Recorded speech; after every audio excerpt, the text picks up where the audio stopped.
So thank you everyone for coming out today. This is our third workshop in our summer education series with the Lake Sunapee Region Chamber. We surveyed our membership back in spring and we asked what were some of the topics that were of most interest to some of our members, and video content creation was certainly one of them. We know that coming from a wild and crazy year and a half, that video and online and virtual marketing is definitely something that we've all kind of had to explore a little bit more than we wanted to.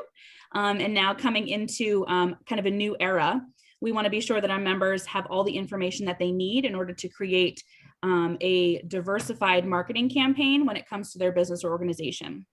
So we asked Brett Marshall of Windwood Productions to come and join us and give them some tips and tricks. He's been in the business for a while. He has all of the, he's got some fabulous resume pieces. If you've seen the Lake Sunapee region video that he created, that's one of my favorites. I could be biased, but it is one of my favorites.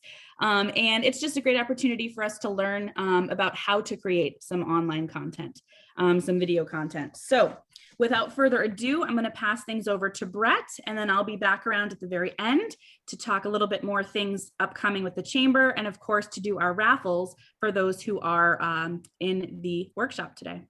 So Brett, it's all yours. Thank you very much, Ashley. Hi, everyone. As was said, I'm Brett. I own and operate Winwood Productions. We have kind of deep roots in the Lake Sunapee region, so we were super happy to kind of be able to jump in. So I think first off, I think everyone's at a little bit of a different stage in how they're creating videos. I see some people, that's the primary thing that they do in this group. And I hope that, you know, this presentation has a bit for everyone, but then we are going to open it up to kind of be able to dive in for more kind of engagement and interaction a little bit later. So we're just going to go through here. So first off, we're going to start with the intro, which was a little bit of that.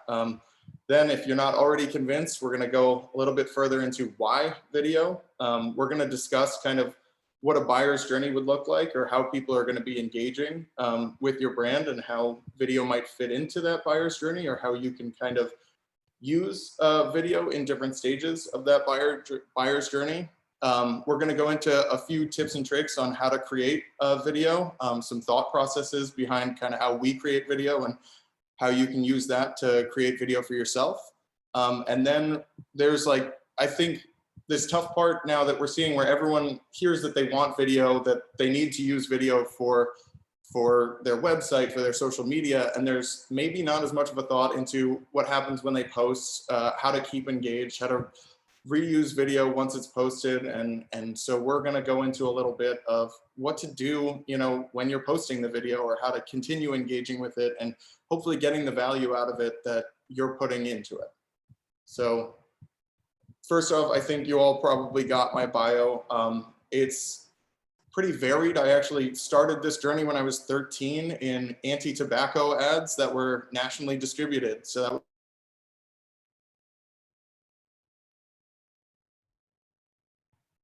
that so that was my first time on a real set with a lot of people.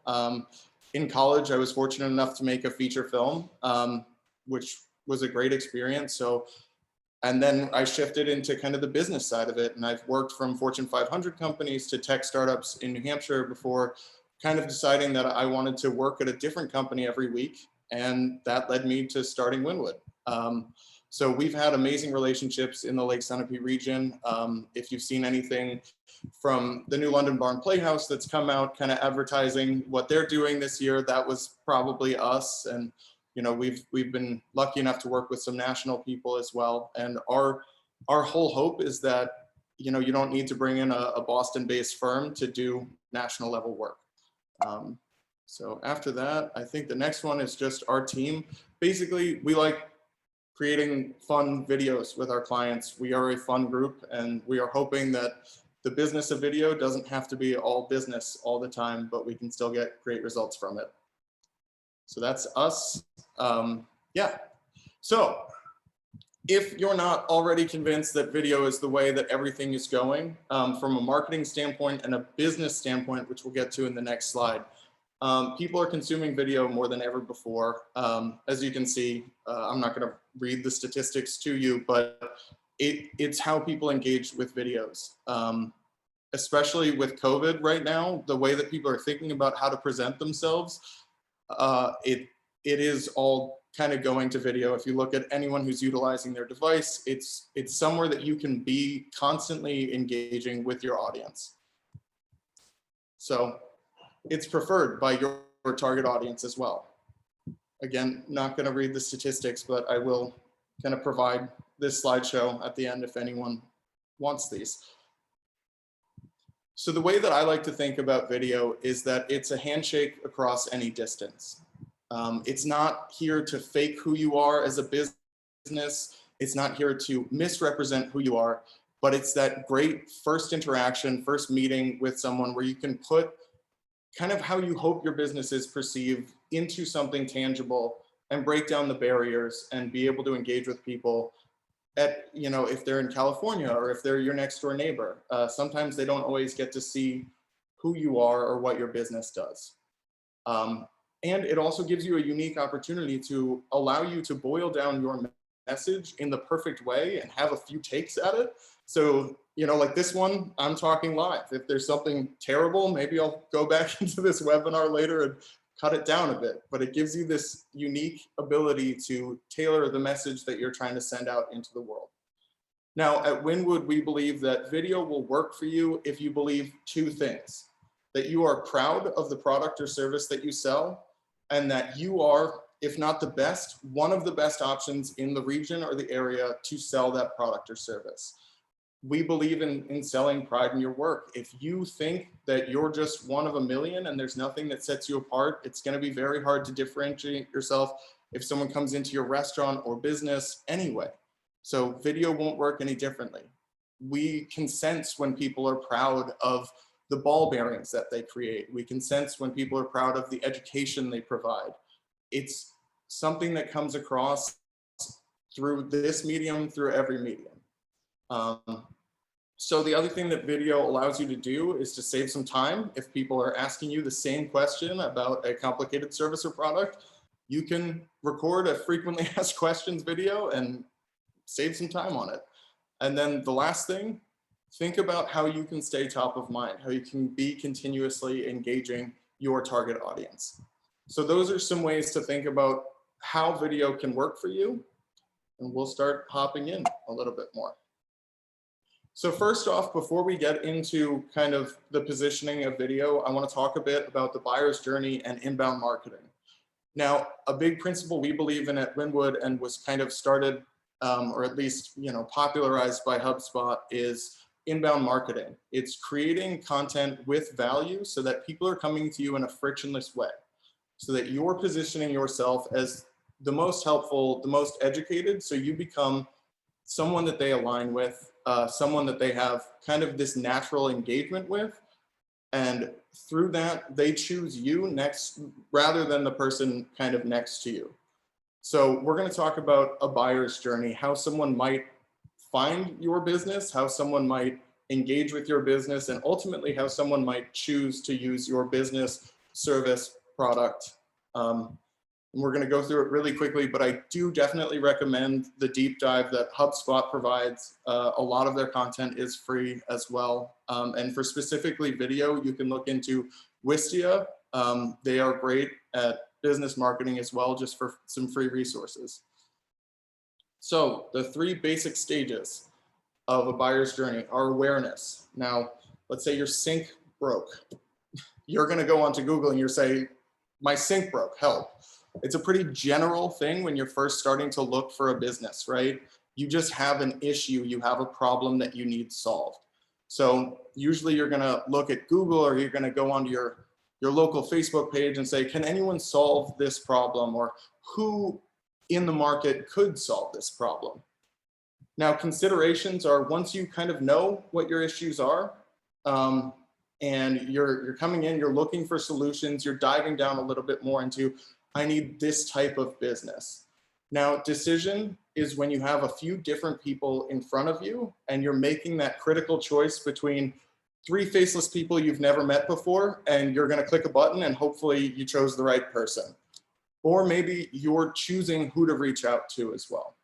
So those are kind of the key stages in how you're going to engage with a new person. So for you, you're hoping that your customers who are coming to you are starting broad, then dialing in a little bit more, seeing that you seem kind of knowledgeable and good, and then ultimately what is going to be the video content in our case that's going to make them choose you versus anyone else.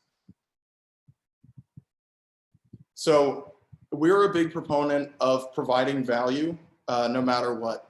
We're not trying to lie to people. We're just trying to make us be the most educational, the most kind of knowledgeable, so that people want to work with us. So before you ask them for something, before you say, hey, like make the sale, try to educate them on why your product service is the best. And remember that you're not trying for one-off sales. Hopefully you're trying to bring someone in for a long, long time.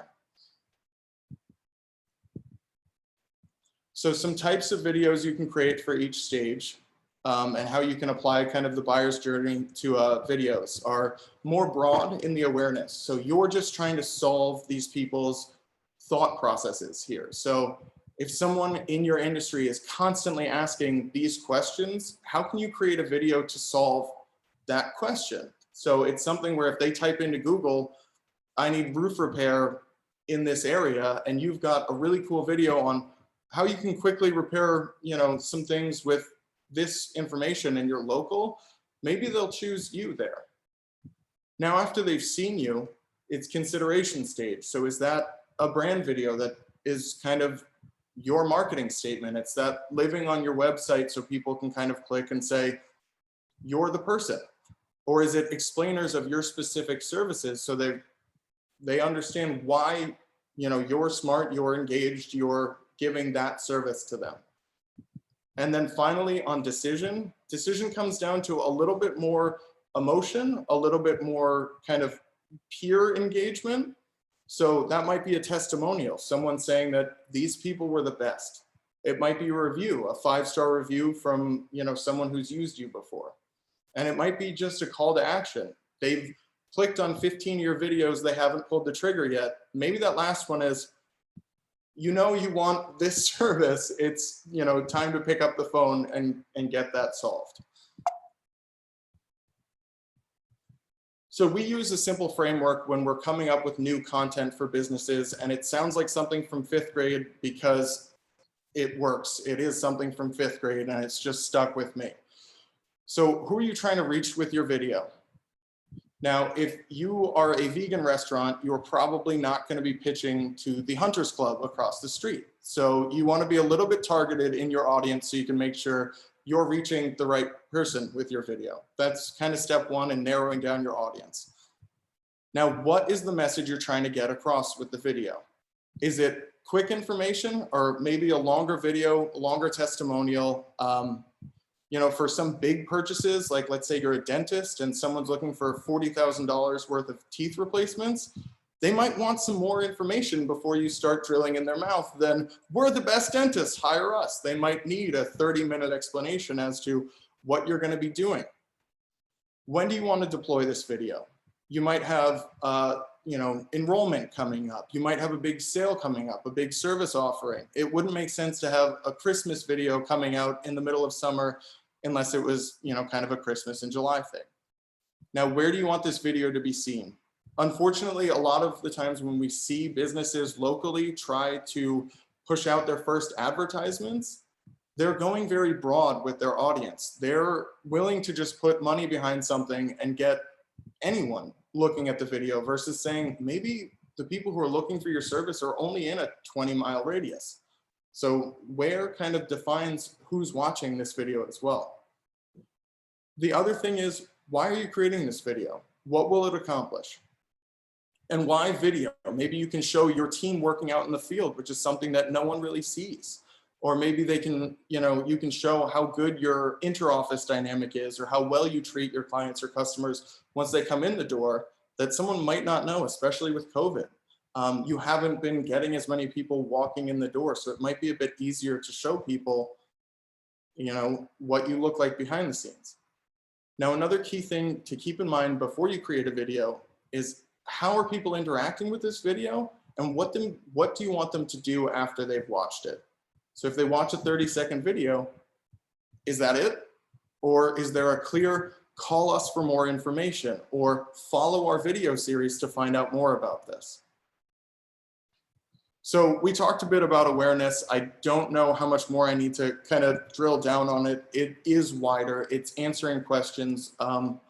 So frequently asked questions videos, how to, you could even start a vlog or a blog to position yourself as an expert. Now, what this will do is allow for anyone who's looking for your type of service to identify you as the person who can answer their questions. So I'm going to show, we worked with Jackie Hudkins from Hudkins Title and Settlement, who's, I'm only hopefully going to use people New Hampshire based for some of these examples. And she did a great series on the frequently asked questions that people who are looking for titles and services would look for. So in this video, I'm not going to show you the whole thing, but I think, 15, 20 seconds should give you enough. Hello, I'm Jackie Hudkins here together with my business partner, Candace O'Neill, and we just received a phone call, an interesting question that comes up an awful lot, and that is, why is it important to have separate LLCs to run your business entity and then a secondary LLC to hold your real estate asset? That's correct, Jackie. So often we'll have someone who will say to us, I want the liability protection of an LLC to hold title to my property, but I already have an LLC that's in existence. I would like to just put the property into that LLC. Generally speaking, not a good idea, because what happens is if you are ever sued, you're increasing the pool of assets that are available to a creditor in the event of a suit. So if that creditor pursues an action against you and they are... So I'll cut it there, but essentially they have people who are looking for their services without knowing that they might be the best person to provide that service. So very quickly, you have someone who's, looking for this service and they just type into Google or YouTube, when are multiple LLCs necessary? And immediately you have an option for someone to work with. So I think that can kind of work across a lot of different industries if you're, trying to educate people on your service.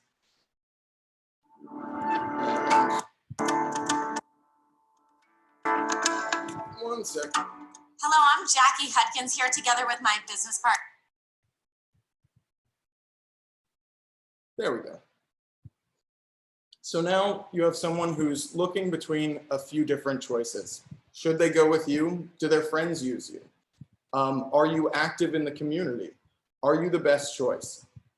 At this point, I would say, a lot of people say I want a viral video, but I would rather have, 100 or 1,000 targeted people who are actively engaging with things than 10,000 people who just watch something for no reason. So for consideration stage, they've already gone onto your website, they're following your social media.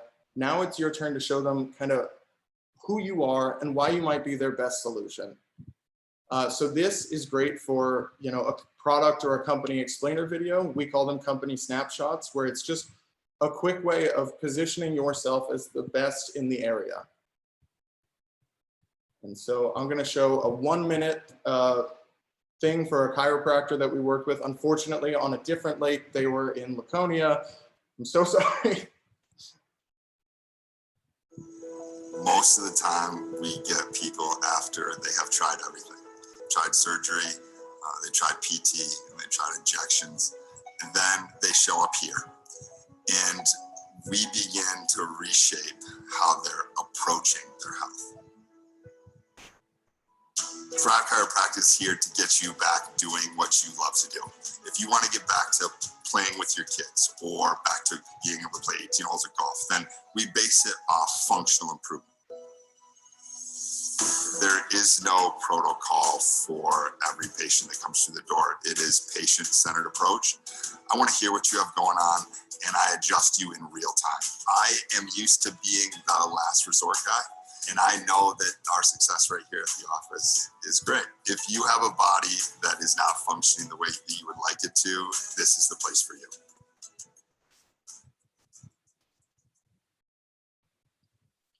So if you're looking for someone to help you because you have back problems, hopefully Dan and Sarah, after seeing that 1 minute, would at least get on your list because they're showing why they're a little bit different than everyone else.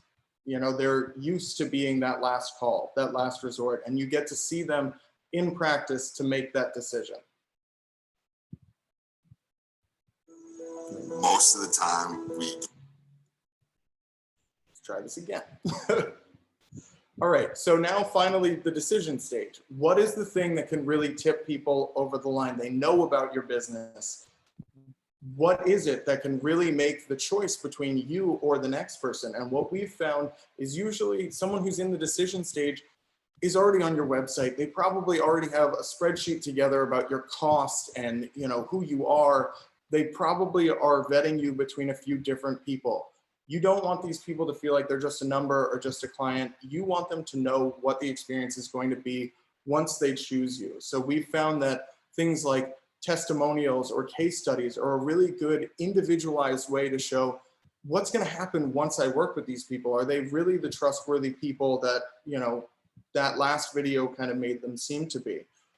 So I'm just going to show a couple minutes of a testimonial. And what we did with this testimonial was we kind of started with the problem. You know, it's these people who had an issue, and how did this company be the unique person to come in and solve it?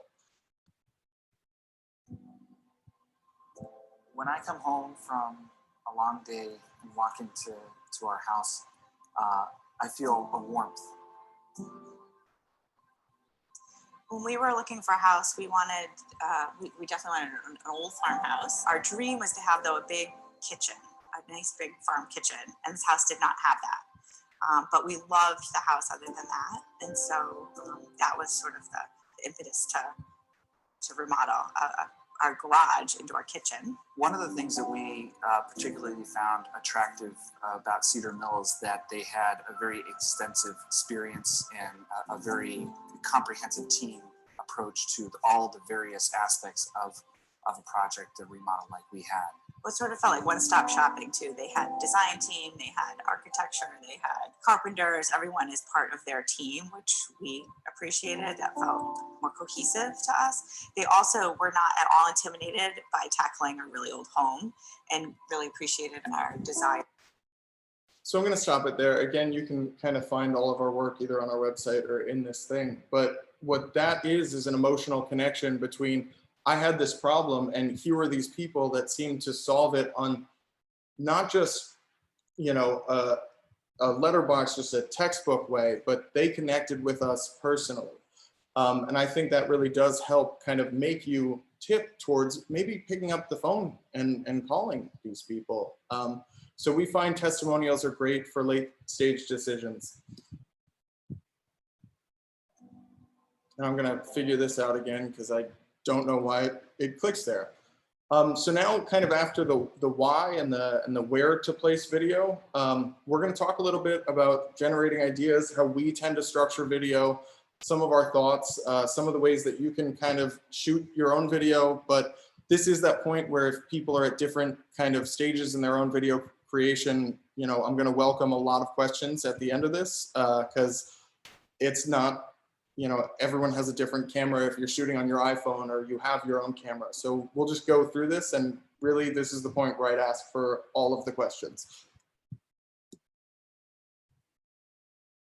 All right, so a couple ways to generate ideas.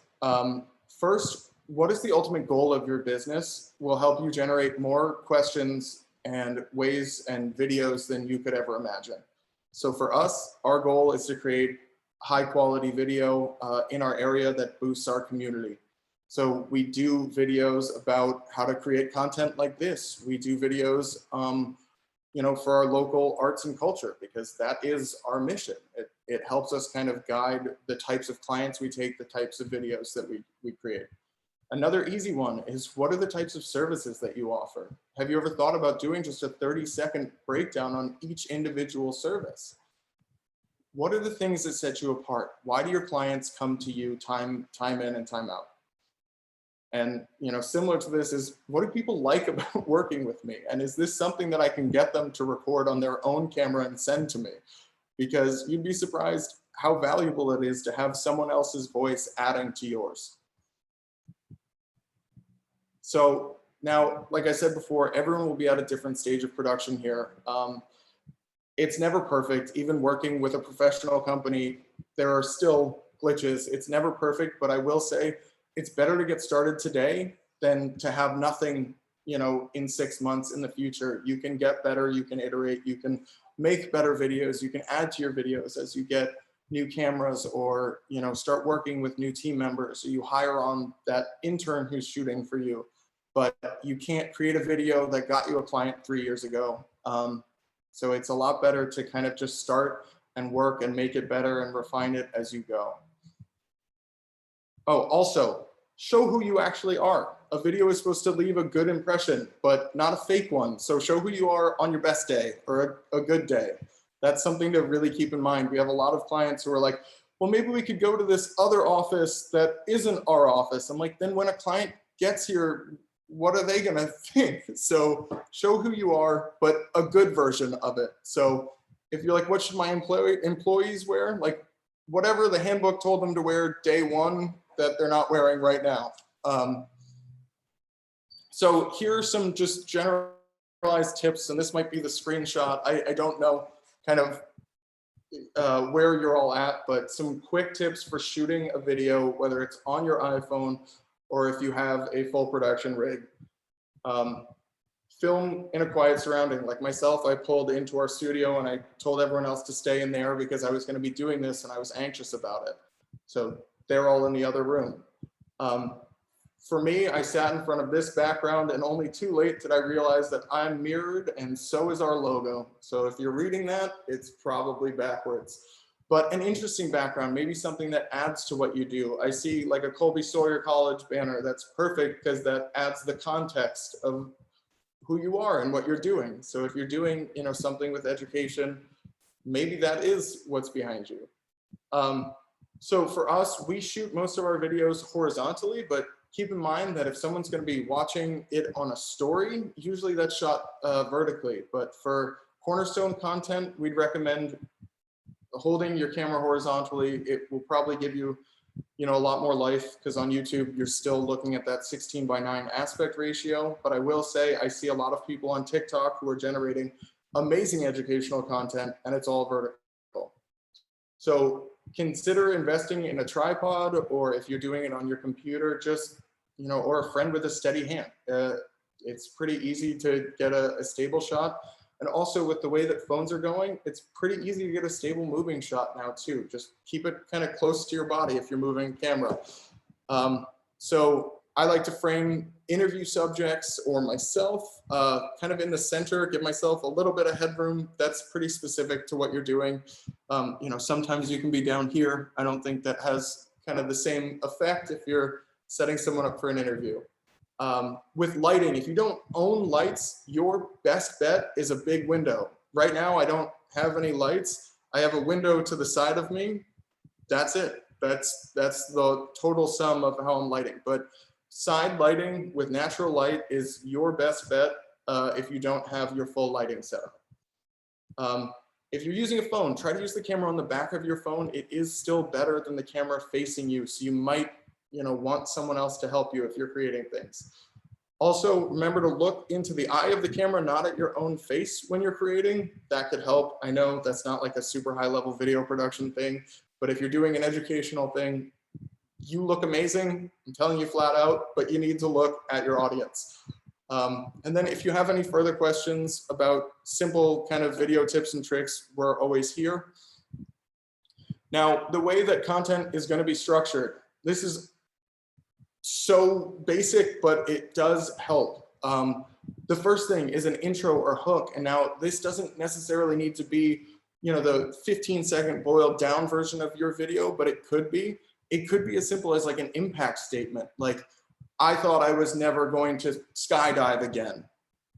Why not? Like, what is the next thing? Or if it wasn't for this place, my life would have been different. Usually when we're working, especially with clients that are doing things like testimonials or brand videos, we love to start with an impact statement, something that we think just resonates, just sounds a little bit out of the ordinary. Now, at this point, it's either a branding, a title, or your company name. So this thing happened, then these people did this thing. So from there, you introduce what the problem was. What's this recurring issue that's been happening to you? You explain it. You kind of itemize, like, you know, what the problem is, I guess, you know, very simply. And if you're the one presenting this information and it's not a testimonial, then you can even say, if you're looking for, you know, kind of something to fix these things, then here's the solution. Now, how did you help? What did your company do differently? What was the problem that you solved? This is going to be the meat of this video. Essentially, the rest of it is to get people interested and give them the context as to why your information here is the most valid. And then, you know, what's their advice to continue? Now, finally, like we talked about with the what should they do after they watch it, give people a call to action, a clear way to engage with you, to continue to follow you, to call you, to visit your website. What do they do next? I promise that will take it from people just being like, yeah, that was interesting, to, oh, that's an easy click for me to get in touch with these people. It will make it a lot more simple in today's, I'm on my phone, I could just call them right now, you know, to get them actually with you.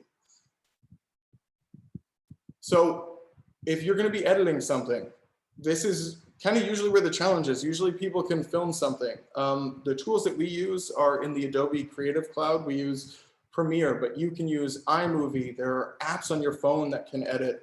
Trust me, there are free and simple solutions. But pick a beginning and an ending for your story is a pretty good place to start. Kind of know that you're gonna begin with that intro and end with that, come talk to us. If you're gonna be shooting B-roll, make sure it adds context to what people are talking about. So if they say, then I picked up the phone and talked to them, like, can you get a shot of someone picking up a phone? Or they have the most amazing service fleet I've ever seen. Can you go film a shot of your service fleet? For dialogue, you can cut out the buts and ums, but we would advise that you keep the integrity of what you're talking about, especially if you're interviewing someone else. Try to boil down the idea, but really do try to make sure that what people said is what's being represented in the video. Also, there are plenty of good royalty-free music libraries. YouTube has their own royalty-free music library. Then there are kind of subscription payments you can do. I think Artlist is around $200. So if you're making a ton of content and you need new music every week, it's a pretty low cost way, if you're continuously coming out with content, to come up with new music. That, or you can buy a license to one song and make that your dedicated intro and outro. And then you don't have to kind of worry about that. But if you're starting to see it stagnates, maybe look into buying a royalty-free license. So now you've done your video, you have your thing. Then what? So yes, posting on social media is important. Period. I'm not going to read that. This is pretty just broad to prove that I'm telling you things and there are numbers behind it, which is important. The one thing that I always say is, if you're going to pay for 1,000 print ads and they don't go into anything, you're not putting them into mailboxes, you're not putting them in a magazine, you just paid for 1,000 pieces of paper that you're holding on to, it's not going to be a return on your investment. Unfortunately, in today's social media day, posting something and having it go viral is very difficult. You actually have to sometimes now with Facebook, Instagram, pay to get your own following to look at the thing that you've just produced. That, and after you've posted something, just treat it like your own business. If someone were to come into your store and say, I love this dress, you wouldn't just walk away from them. They're clearly trying to engage with you. Even if they say, wow, that's a great video, take the time to reach out and say, thank you so much. Like, we love your content as well. Just treat it like your own kind of storefront too. I think you'll see a lot more people engaging with you, following with you, growing in value later on.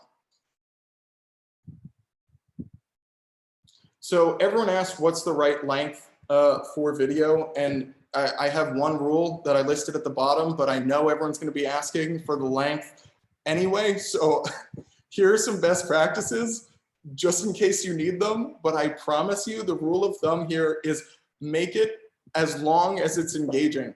That's it. That's the only rule. If you have a 20-minute long video that's the most interesting thing in the world, people are going to watch it. That's why TED Talks exist. If you have a 15-second, like, we're the coolest people in the world, yes, that's exactly how long that video should be. But I will say, try to tailor it for the audience that it's going to. So YouTube is a great place for longer content. You know, Facebook and Instagram, they both have kind of longer episodic things that are on there that are doing great. But for businesses, try to stick to, you know, especially when you're just starting, shorter, because it takes less resources to create, and work from there. So yeah, you've got it. That's how long. The other thing is, you've just produced a 10-minute long educational video. Awesome. Break it down. Use it more than once. No video you ever create should just be one video and then you're done with it, whether you hire a company or you do it yourself. Can you create a blog post from it? Can you grab screenshots from it? What can you do to make that content have as much value as possible? If it's 10 minutes long and you talk about 3 different segments, can you break each segment apart and launch it as its own shorter video somewhere else? Can you break it down into 15 seconds and post it on your story? It's so much easier to break down content from something that you have than something that you don't have. So it's amazing if you're creating longer form content, because it will be so valuable in the long run. Summary. You know, all this again will be here, but consider your buyer's journey and consider when to create the videos in your buyer's journey. Try to do something different with your videos. Come up with like new ways of doing it. If you just want to do a walk and talk on Facebook Live, you'll probably see some engagement. Make sure that you're not launching your video in the woods. You're going to have to put some distribution resources behind videos, especially if you're going to invest in creating videos. If you take a week to write a script and shoot your own video, isn't that worth the value of seeing what it would look like with an actual engaged audience, rather than just throwing it out there and hoping? Be proud of your service and product, and most importantly, have fun with it. I know it is part of your business, so it can seem a bit daunting, but it is supposed to be a fun, creative process, no matter what. And this is the questions part.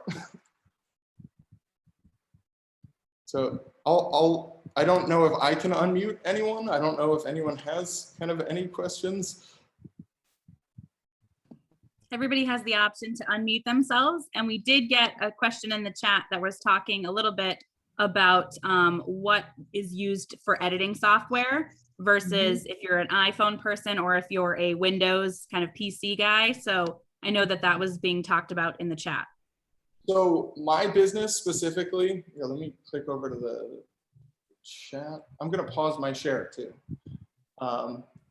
So my business, we all work on Mac. So we are all currently working in Premiere Pro. It does have a cost associated with it per month that you're using it. But there is kind of free software that you can find. I think, Tom, you had said that iMovie is a good place to start, and it really is. DaVinci does give kind of free licenses with, I think, their products, which we do still use for coloring, but it's a pretty robust tool as well. So, you know, and then if you're on your phone, I know Premiere does give you Adobe Premiere Rush.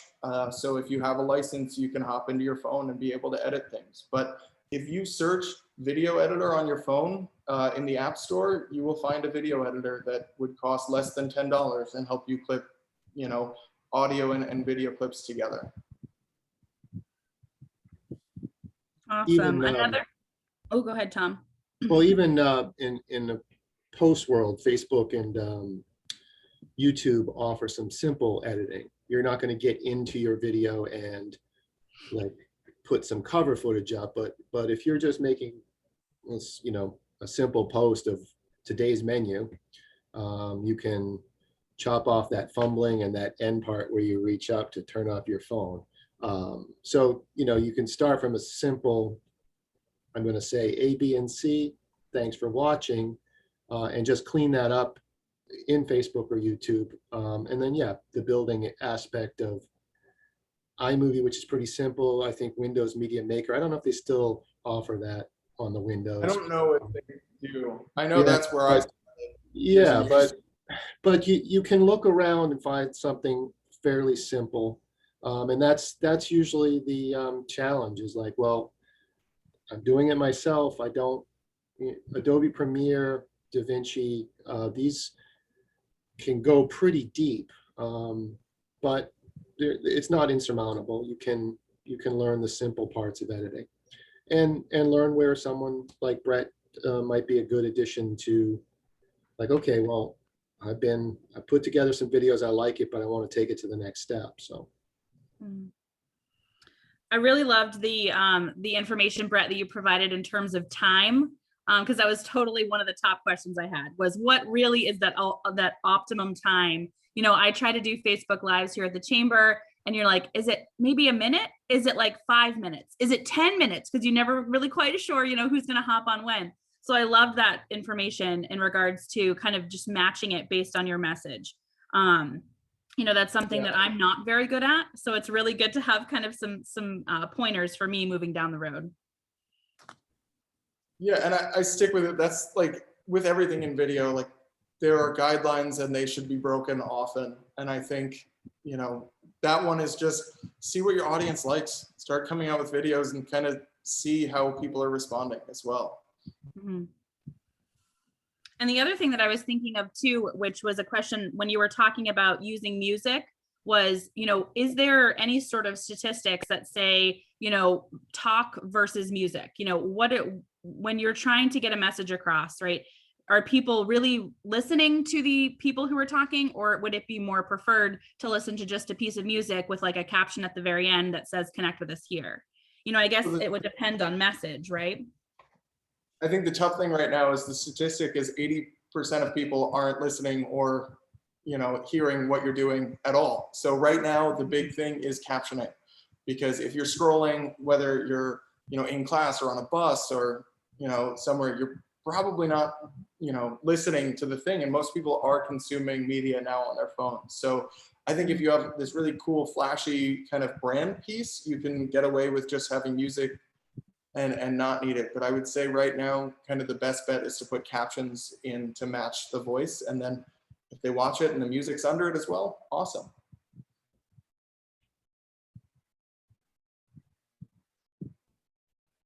Yeah, I found that, again, you know, silence in the Facebook feed, you see it, you're watching it and you're moving on, you're consuming it so fast that, yeah, on-screen graphics, that kind of thing as well, beyond captions are maybe the only thing your audience might take away. Again, as Brett pointed out, you know, you're looking for a specific audience. So on the broad spectrum of 100 people watching your video, you know, really maybe 3 or 4 of them are your real audience. And if they have the interest, they will click through and listen. But, you know, maybe you pick up a 5th and a 6th person because there's something visually interesting there that makes them stop and take the next step, which doesn't seem that hard, but to listen.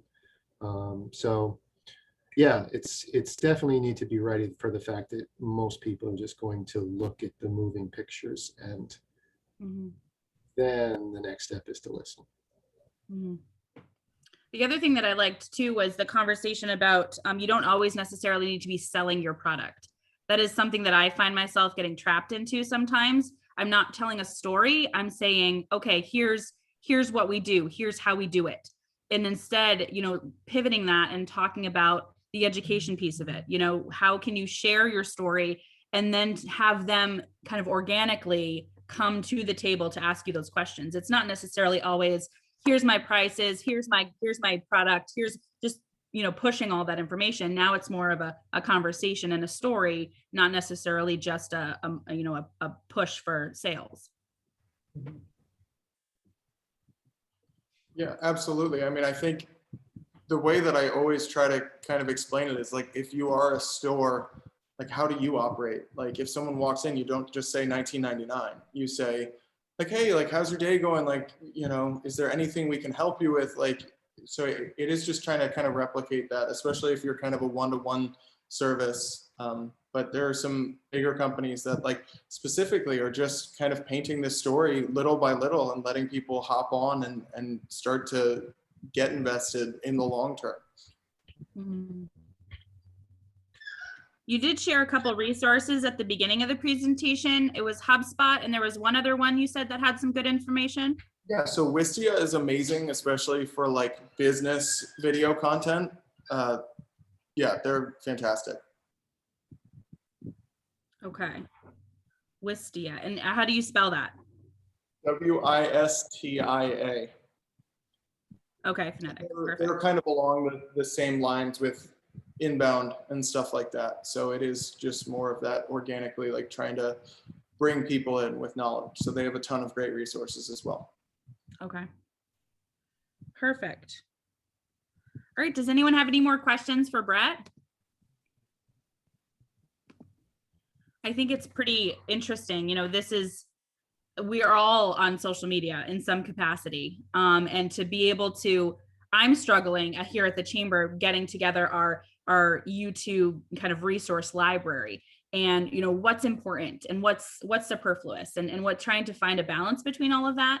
And I'm sure there's a lot of our members who are still kind of struggling with that as well. You know, they don't necessarily have the time to put into video content, but I feel like we're going to a place where it's going to be a necessity when it comes to your marketing campaign. So this kind of conversation and these resources and utilizing you is just going to be something that's going to continue down the road. I guarantee it.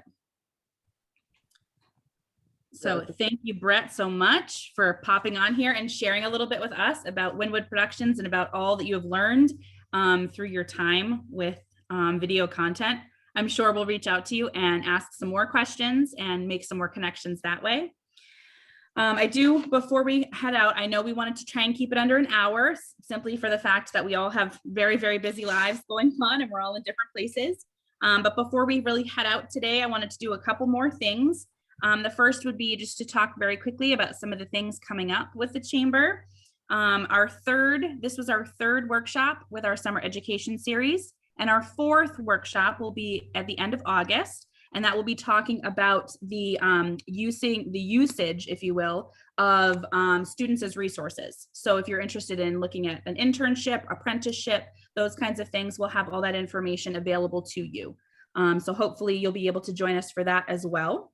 And then we're also coming up on the League Fair, the League of New Hampshire Crossings Fair at Mount Sunapee. The Chamber always has a booth. So if you're interested to make sure that your marketing materials get to the fair, please be sure you reach out to me so that we can have that content to bring up to the fair to our booth space. And then last thing is Chamber Night 2021. So next week on the Thursday, which is August 5th, from 6 to 8 p.m., we will be on the New London Town Green.